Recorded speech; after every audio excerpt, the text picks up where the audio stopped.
அன்பர்கள் அனைவருக்கும் அடியனின் பணிவான வணக்கத்தை மகிழ்வுடன் தெரிவித்துக் கொள்கின்றேன். திருச்சிற்றம்பலம்.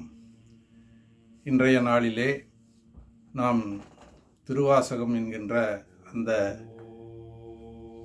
ஞான நூலினுடைய பல பதிகங்களிலே திருப்பொற்சுண்ணம் என்று சொல்லப்படுகின்ற அந்த பதிகத்தை பற்றி நாம் தொடர்ந்து சிந்திக்க இருக்கின்றோம்.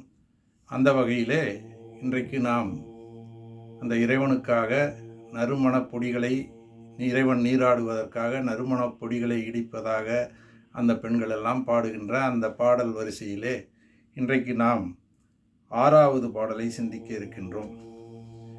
இந்த 6வது பாடலிலே என்ன ஒரு சிறப்பு என்று சொன்னால், இந்த சுண்ணப்பொடி இடிக்கின்ற இந்த நிகழ்ச்சியை காண வருபவர்களுக்கு இந்த உலகமே போதாது, அந்த அளவிற்கு கூட்டமாக இதனை காண்பதற்காக அடியார்கள் எல்லாம் பலரும் வருகின்றார்கள் என்ற ஒரு செய்தியை சொல்வதாக இந்த பாடல் அமைந்துள்ளது. முதலிலே பாடலை பார்க்கலாம்.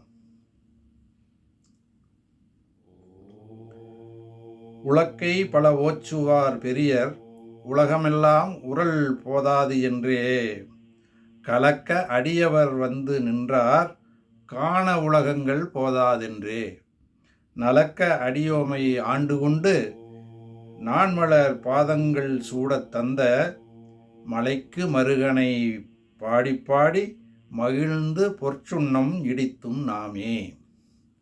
அதாவது பாடலின் பொருள், உலக்கை பல ஓச்சுவார் பெரியர்.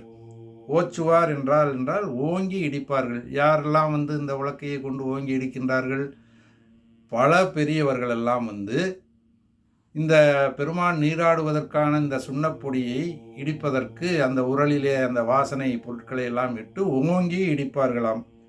அப்படி ஓங்கி இடிக்கின்ற பெரியார்கள் பலரும் இந்த நற்பணியை செய்வதனாலே உலகமெல்லாம் உரல் போதாது என்றே, இந்த உலகத்திலெல்லாம் இருக்கின்ற உரலெல்லாம் நமக்கு போதுமானதாக இருக்காது என்று சொல்லக்கூடிய அளவிலே பல பெரியவர்கள் கூட்டமாக இந்த வாசனை பொடியை ஓங்கி இடிப்பார்கள். அந்த அளவிலே பெரும் அளவிலே பெரியவர்களெல்லாம் இந்த வாசனை பொடியை இடிக்கின்றார்களாம். இங்கே உலகத்தில் இருக்கின்ற உரல்களெல்லாம் போதாது என்று சொல்லக்கூடிய அளவிலே அவ்வளவு கூட்டமாக அதிகமான அன்பர்களெல்லாம் வருகின்றார்கள், இந்த பொடியை இடிப்பார்கள் என்பது முதல் வரி. அடுத்ததாக, கலக்க அடியவர் வந்து நின்றார், காண உலகங்கள் போதாதென்றே. இப்படிப்பட்ட ஒரு திருச்செயலை, இந்த பொற்சுண்ண பொடி இடிக்கின்ற இந்த திருச்செயலை காண்பதற்காக அடியவர்களெல்லாம் கூட்டம் கூட்டமாக நிற்கின்றார்களாம். அப்படி கூட்டம் கூட்டமாக அடியவர்கள் நிற்கின்ற அந்த அடியவர்களுக்கு பல பல உலகங்கள் எல்லாம் இருந்தும் கூட இடம் போதாத அளவிற்கு அவ்வளவு பெரிய எண்ணிக்கையிலே அங்கே அடியவர்கள் கூடுவார்கள். எதற்காக இங்கே கூடுகின்றார்கள் என்றால், இந்த சுண்ணத்தை பொற்சுண்ண பொடியை இடிக்கின்ற அந்த ஒரு நற்செயலை காண்பதற்காக அந்த அளவிலே கூடுதலாக, மிக கூடுதலாக அடியார்கள் எல்லாம் நிற்பார்களாம். அவ்வளவு கூட்டமாக வருகின்றார்கள். எதற்காக? அந்த நலக்க அடியோமை ஆண்டு கொண்டு நான்மலர் பாதங்கள் சூடத்தந்த, அதாவது நாம் நன்மை பெற வேண்டும், நலக்க நாம் நன்மை பெற வேண்டும் என்பதற்காக நம்மையெல்லாம் கொண்டு அருளுகின்ற நான் மலர் பாதங்கள் சூடத்தந்த, அதாவது அந்த அன்றளர்ந்த தாமரை மலர் போன்ற திருவடிகள், அப்படிப்பட்ட திருவடிகளை கொண்டிருக்கின்ற அந்த இறைவன் தன்னுடைய திருவடிகளை எல்லாம் நமது சென்னி மேலே வைக்கும்படி சூட்டி கொடுக்கின்றார். அதாவது பெருமானுடைய அந்த அன்றளர்ந்த தாமரை மலர் போல் இருக்கின்ற அந்த திருவடிகளை பெருமான் நாம் சூடிக்கொள்வதற்காக நம் தலைமீது வைத்து கொடுக்கின்றார். அப்படி கருணையுடன், அதாவது பெருமானின் திருவடி என்பது காண கிடைக்காதது, பிறர்க்கு அரியது. எனவே அந்த திருவடிகள் பேரின்பத்தை கொடுக்கக்கூடியது என்பதனாலே அவ்வளவு சிறப்புடைய அந்த திருவடிகளை நம் தலைமீது அவனே சூடி கொடுக்கின்றான். அப்படிப்பட்ட கருணையாளன். எதற்காக? நாம் நன்மை அடைய வேண்டும், அதாவது வீடு பேற்றை அடைய வேண்டும் என்பதற்காக, அந்த முக்தியை அடைய வேண்டும், மீண்டும் பிறவாமை என்கின்ற அந்த ஒரு நல்ல பயனை இந்த உயிர்கள் எல்லாம் பெற வேண்டும் என்பதற்காக அந்த பெருமான் அந்த கருணையை புரிகின்றார். நலக்க அடியோமை ஆண்டு கொண்டு நான்மலர் பாதங்கள் சூடத் தந்த மலைக்கு மருகனை பாடி பாடி மகிழ்ந்து பொற்சுண்ணம் இடித்தும் நாமே. இது பெருமானை மலைக்கு மருகன் என்று சொல்கின்றார். அதாவது இமயமலையை தன்னுடைய மலையாக கொண்டிருக்கின்ற அந்த இமவான் மலையரசன் இமவானுடைய மகளாகிய பார்வதி தேவியை மணந்து கொண்டதனாலே இறைவனை மலைக்கு மருகன் என்று சொல்கின்றார். அந்த மலைக்கு மருகனை பாடி பாடி அந்த இறைவனுடைய புகழை பாடி பாடி மகிழ்ந்து, அப்படி பாடுவதாலே நாம் பெரும் மகிழ்ச்சி அடைந்து இந்த பொற்சுண்ணத்தை இடிக்க வேண்டும். இந்த இறைவன் நீராடுவதற்கான அந்த நறுமணப் பொடியை இடிப்பதற்கு, அப்படி இடிப்பதனாலே நமக்கு என்ன கிடைக்கும் என்று சொன்னால், அந்த நலக்க அடியோமை ஆண்டு கொள்கின்ற அந்த இறைவனுடைய நான்மலர் பாதங்கள் நம் தலை மீது சூடப்படும். இறைவனுடைய திருவடி நம் தலை மீது சூட்டப்படுவதற்கு ஒரு காரணமாக இருக்கக்கூடிய இந்த செயல், இந்த பொற்சுண்ணம் இடிக்கக்கூடிய ஒரு செயல், அப்படிப்பட்ட செயலாக இருப்பதனாலே தான் பெரியவர்கள் பலரும் கூடி வந்து உலகத்தில் உள்ள உலக்கைகள் எல்லாம் போதாது என்று சொல்லக்கூடிய அளவிலே அந்த உலக்கையாலே நறுமணப்பொடியை இடிக்கின்றார்கள். அப்படி இடிக்கின்ற அந்த ஒரு நல்ல காட்சியை காண்பதற்காக வருகின்ற அடியவர்கள் எண்ணிக்கை அதைவிடவும் அதிகம். எனவே அப்படி அதிகமான எண்ணிக்கையிலே வருகின்ற அந்த அடியவர்கள் அங்கே நின்று காண்பதற்கு இந்த உலகமே போதாது என்று அப்படி அந்த பெருமையை, அந்த அரிய செயலை இந்த பாடலிலே சுட்டி காட்டுகின்றார். இந்த பாடலை நாம் பாடி அடுத்த பாடலுக்குள் செல்லலாம். உலக்கை பல ஓச்சுவார் பெரியர் உலகமேலாம் ஊரல் போதாதென்றே, உலக்கை பல ஓச்சுவார் பெரியர் உலகமேலாம் ஊரல் போதாதென்றே, கலக்க அடியவர் வந்து நின்றார், கலக்க அடியவர் வந்து நின்றார், காண உலகங்கள் போதாதென்றே, காண உலகங்கள் போதாதென்றே, நலக்க அடியோமை ஆண்டு கொண்டு, நடக்க அடியோமை ஆண்டு கொண்டு, நான் மலர் பாதங்கள் சூட தந்த, நான் மலர் பாதங்கள் சூட தந்த மலைக்கு மருகனை பாடி பாடி மகிழ்ந்து போற்றுண்ணம் இடித்தும் நாமே. நலக்க அடியோமை ஆண்டு கொண்டு, நான் மலர் பாதங்கள் சூட தந்த மலைக்கு மருகனை பாடி பாடி மகிழ்ந்து போற்றுண்ணம் இடித்தும் நாமே. அடுத்ததாக நாம் 7வது பாடலை சிந்திக்கின்றோம்.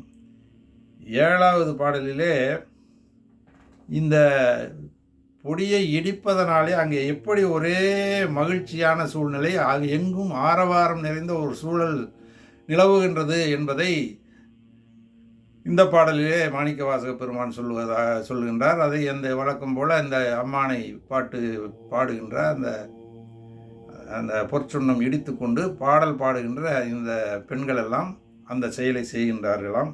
அதனாலே அங்கே ஒரே ஆரவாரமாக இருக்கின்றது என்று இந்த பாடலிலே சொல்கின்றார். இந்த பாடல் சூடகம் தோள்வளை ஆர்ப்ப ஆர்ப்ப, தொண்டர் கூழாம் எழுந்தார்ப்ப ஆர்ப்ப, நாடவர் நம் தம்மை ஆர்ப்ப ஆர்ப்ப, நாமும் அவர் தம்மை ஆர்ப்ப ஆர்ப்ப, பாடக மெல்லடி ஆர்க்கும் மங்கை பங்கினல் எங்கள் பராபரனுக்கு, ஆடக மாமலை அன்ன கோவுக்கு, ஆடப்பொற்றுண்ணும் இடித்தும் நாமே.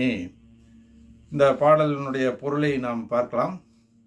அதாவது ஆர்ப்ப ஆர்ப்ப என்று இந்த பாடலிலே பல முறை வருகின்றது. ஆர்ப்ப ஆர்ப்ப என்பது அதாவது அந்த செயலனுடைய பன்மையை குறிப்பதாக அந்த வார்த்தைகளை, அந்த சொற்களை இங்கே பயன்படுத்தியிருக்கின்றார். திரும்ப திரும்ப அந்த செயல்கள் நடந்து கொண்டு இருக்கின்றது, பலவாறாக இந்த செயல்கள் நடக்கின்றது என்பதை குறிப்பிடுவதற்காக ஆர்ப்ப ஆர்ப்ப என்கின்றார்.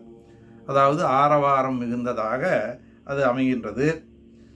அங்கே எப்படி எல்லாம் அந்த ஆரவாரம் வருகின்றது என்றால், சூடகம் தோள்வளை ஆர்ப்ப ஆர்ப்ப, தொண்டர் குழாம் எழுந்து ஆர்ப்ப ஆர்ப்ப.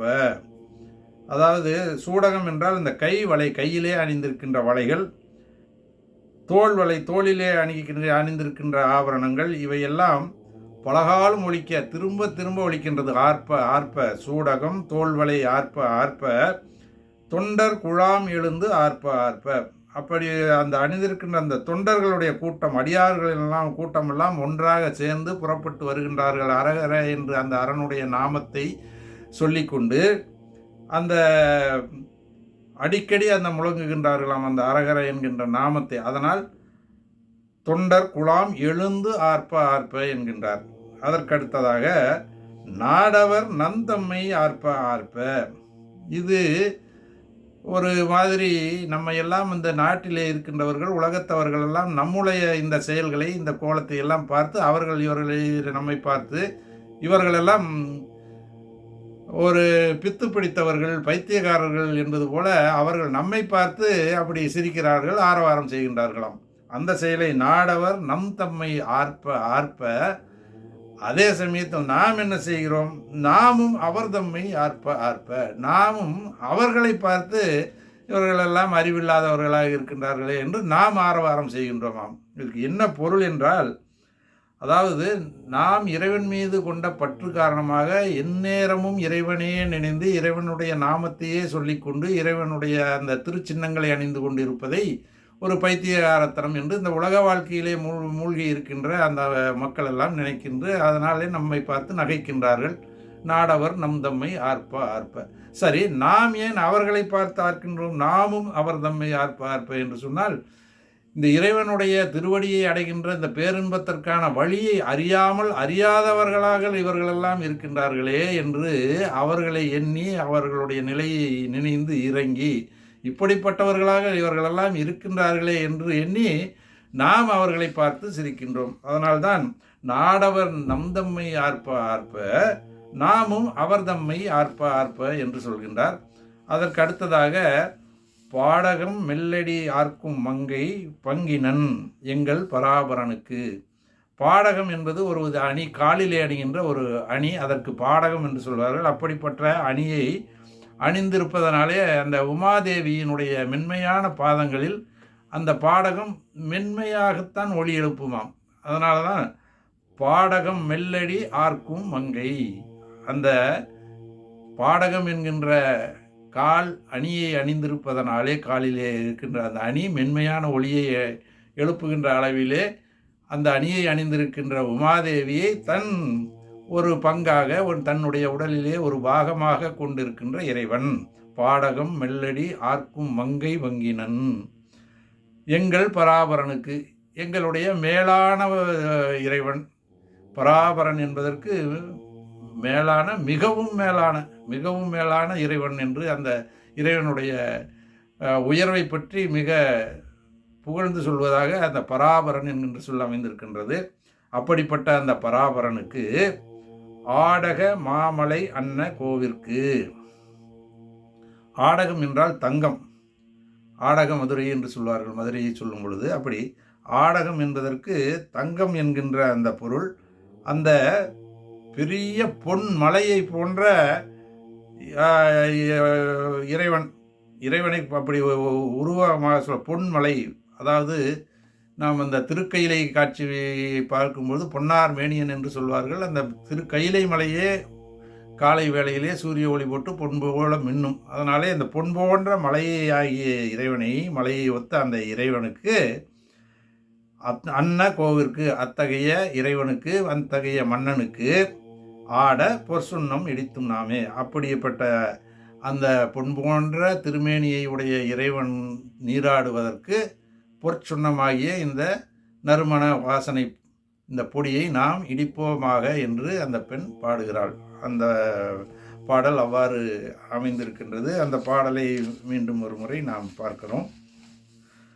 சூடகம் தோள்வளை ஆர்ப்ப ஆர்ப்ப, தொண்டர் கூழாம் எழுந்தார்ப்ப ஆர்ப்ப, நாடவர் நம் தம்மை ஆர்ப்ப ஆர்ப்ப, நாமும் அவர் தம்மை ஆர்ப்ப ஆர்ப்ப, பாடகம் மெல்லடி ஆர்க்கும் மங்கை பங்கினன் எங்கள் பராபரனுக்கு. பாடகம் மெல்லடி ஆர்க்கும் மங்கை பங்கினன் எங்கள் பராபரனுக்கு, ஆடக மாமலை அன்ன கோவுக்கு ஆட பொற்றுண்ணும் இடித்தும் நாமே. ஆடக மாமலை அன்ன கோவுக்கு ஆட பொற்றுண்ணும் இடித்தும் நாமே. இதற்கு அடுத்ததாக நாம் இந்த பதிகத்தினுடைய 8வது பாடலை சிந்திக்கின்றோம். இந்த பாடலிலே என்ன சொல்ல வருகின்றார் மாணிக்கவாசகர்? பேரானந்தம் இங்கே பொங்குகிறதாம். எப்படி பேரானந்தம் பொங்கும் என்று சொன்னால், இந்த இறைவன் நாயினும் கடைப்பட்ட நம்மை எல்லாம் இம்மையிலும் மறுமையிலும் ஆட்கொள்கின்றான். அந்த ஆட்கொள்கின்ற அந்த பெருமையை பாடி நாம் பொற்சுண்ணம் இடிக்க வேண்டும். அப்படி அந்த பெருமையை எண்ணும் பொழுது நமக்கு பேரானந்தம் வரும் என்பதை சொல்வதாக அமைந்த பாடல். வாழ் தடங்கண் மட மங்கை நல்லீர் வரிவலை ஆர்ப்ப வன் கொங்கை பொங்க தோள் திரு முண்டம் தூதைந்து இளங்க சோத்தெம்பிரான் என்று சொல்லி சொல்லி நாட்கொண்ட நான்மலர் பாதம் காட்டி ஞாயிற் கடைப்பட்ட நம்மை இம்மை ஆட்கொண்ட வண்ணங்கள் பாடி பாடி ஞாயிற் கடைப்பட்ட நம்மை இம்மை ஆட்கொண்ட வண்ணங்கள் பாடி பாடி ஆட பொற்சுண்ணம் இடித்தும் நாமே என்கிறார். அதாவது இந்த பெண்களுடைய பருவங்களை, அவர்களுடைய குணங்களை எல்லாம் இந்த பாடலிலே சொல்வதாக அமைந்திருக்கின்றது. அதாவது என்ன என்று சொன்னால், வாழ் தடங்கண் மட மங்கை நல்லீர். வாழ் என்றால் வாள் போன்ற நீண்ட அந்த பெரிய கண்களை, தடம் கண் பெரிய கண்கள், வாழ் தடங்கண் அந்த வாள் போன்ற நீண்ட பெரிய கண்களை உடைய மட மங்கை நல்லீர். மட மங்கை என்றால் மடம் என்பதற்கு இந்த பெண்களுடைய குணங்களாக 4 குணங்கள் சொல்வார்கள் இல்லையா? அச்சம், மடம், நாணம், பயிர்ப்பு. அப்படி சொல்கின்ற அந்த 4 வகை குணங்களிலே மடம் என்கின்ற குணத்தை கொண்ட மங்கை நல்லீர். இந்த மங்கை என்பதற்கு பொதுவாக பெண்கள் என்று பொருள் இருந்தாலும் கூட அந்த பெண்களினுடைய அந்த வாழ்விலே அந்த வயது காரணமாக ஒரு 7 பருவங்களை குறிப்பிடுவார்கள்.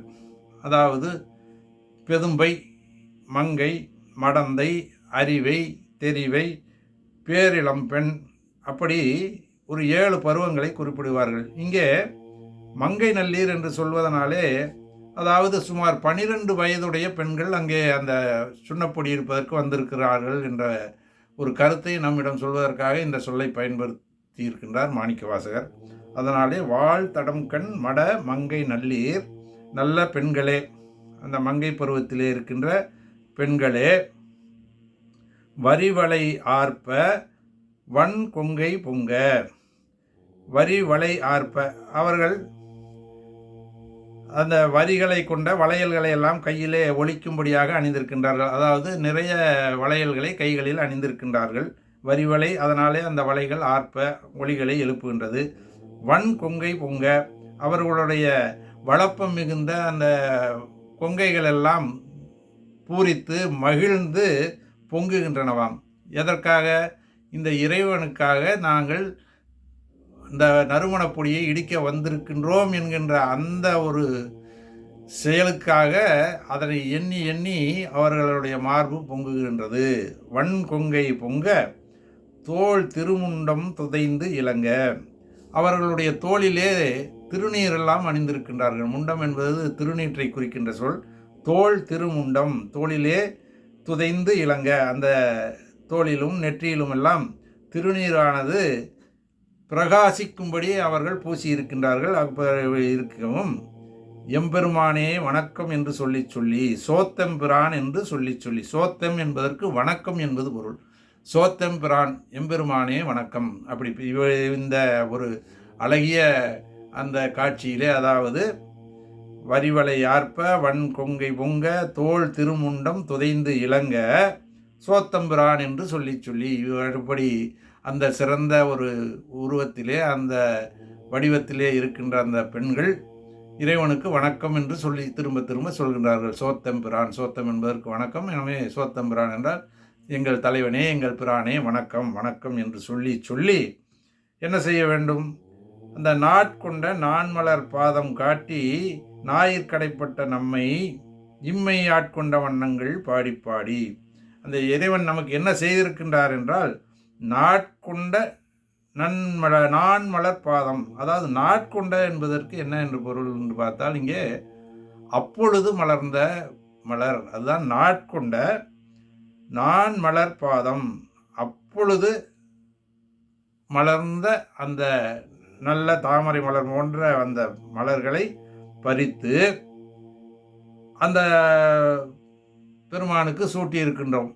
அப்படி அவ்வாறு அப்பொழுது பறித்த அந்த சிறந்த மலர்களை சூட்டப்பெற்றிருக்கின்ற திருவடியை கொண்டிருக்கின்ற பெருமான் நாட்கொண்ட நான்மலர் பாதம் காட்டி, அப்படிப்பட்ட திருவடிகளை இறைவன் நமக்காக காட்டுகின்றார். நமக்கு காட்டி நாயிற் கடைப்பட்ட நம்மை, நாயினும் கீழ்ப்பட்ட நம்மை இம்மை இப்பிறவியிலேயே ஆட்கொண்ட வண்ணங்கள் பாடி பாடி, அவர் அடுத்த பிறவிக்காக காத்திருக்காமல் பெருமான் நம்மை இந்த பிறவியிலேயே தன்னுடைய ஆளாக அடிமையாக கொண்டு அருள் புரிந்தவை, அந்த வண்ணத்தை அந்த முறைமையை ஆட்கொண்ட வண்ணங்கள் பாடி பாடி, அவற்றை நாம் பாடி பாடி ஆட பொற்சுண்ணம் இடித்தும் நாமே, இவற்றையெல்லாம் பாடிக்கொண்டு இந்த செயல்களை பெருமான் நமக்காக கருணையுடன் இம்மையிலேயே இந்த பிறவியிலேயே தன்னுடைய அப்பொழுது பறித்த மலர்களை சூடிக்கொண்டிருக்கின்ற தனது திருவடியை நமக்கு காட்டிய இந்த திருவருளை எண்ணி எண்ணி நாம் பாடி பாடி அந்த பெருமான் திருநீராட்டு செய்வதற்காக நீராடுவதற்காக ஆட பொற்சுண்ணம் இடித்தும் நாமே, இந்த பொன்ன போன்ற சுண்ணப்பொடியை நாம் இடித்து அவ்வாறு பாடி மகிழ்வோம் என்பதற்கான கருத்துக்களை இந்த பாடலிலே மாணிக்கவாசக பெருமான் அந்த பெண்கள் முகப்பு சொல்வதாக அமைத்து பாடி அருளியிருக்கின்றார். இந்த பாடலை மீண்டும் ஒரு முறை நாம் பார்க்கின்றோம்.